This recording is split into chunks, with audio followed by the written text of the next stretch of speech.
بسم اللہ الرحمن الرحیم۔ ایک دن باراسنگا جنگل میں ہری گھاس چر رہا تھا۔ پیٹ بھر جانے پر اسے پیاس محسوس ہوئی۔ اس جنگل میں شفاف پانی کی ایک ندی بہتی تھی۔ باراسنگا پیاس بجھانے کے لیے اس ندی کے کنارے پر جا پہنچا۔ جب اس نے پانی پینے کے لیے منہ نیچے جھکایا تو شفاف پانی میں اپنا عکس نظر آیا۔ عکس دیکھ کر باراسنگا بہت خوش ہوا۔ اس نے اپنے سر پر مضبوط اور لمبے سینگ دیکھ کر سوچا کہ ان سینگوں کی وجہ سے میری خوبصورتی کو چار چاند لگ گئے ہیں۔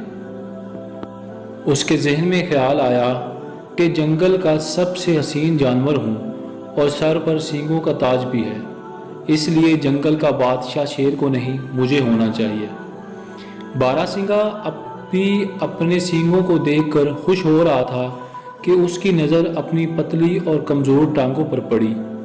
ٹانگوں کو دیکھ کر باراسنگا ایک دم افسردہ ہو گیا اور سوچنے لگا، کاش میری ٹانگیں بھی سینگوں کی طرح خوبصورت ہوتی۔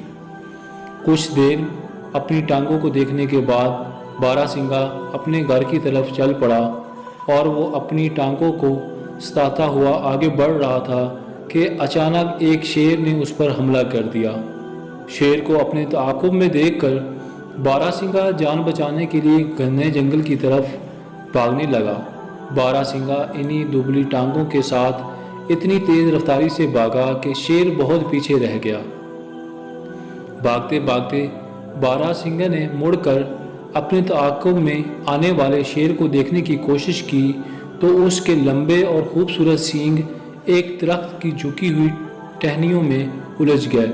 اچانک سینگ پھنس جانے پر باراسنگا بہت پریشان ہوا اور وہ اپنے سینگ چھڑانے کے لیے سر توڑ کوششیں کرنے لگا، لیکن اس کوشش میں اس کے سینگ ٹہنیوں میں مزید الجھ کر رہ گئے۔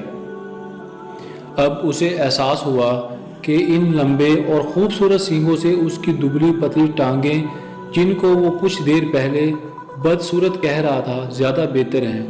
انہی ٹانگوں کے سہارے اپنی جان بچانے کے لیے وہ اب تک بھاگتا رہا۔ باراسنگا خود کو آزاد کرانے کی کوشش کر رہا تھا۔ شیر اس کے قریب آن پہنچا اور چھلانگ لگا کر اس کی گردن اپنے نوکیلے دانتوں میں دبوچ کر کھانے لگا۔ دوستو، ہمیں ہمیشہ اللہ تعالیٰ کی نعمتوں کا شکر ادا کرنا چاہیے اور اللہ تعالیٰ کی حکمت میں ہی راضی رہنا چاہیے۔ سبحان اللہ، جزاک اللہ۔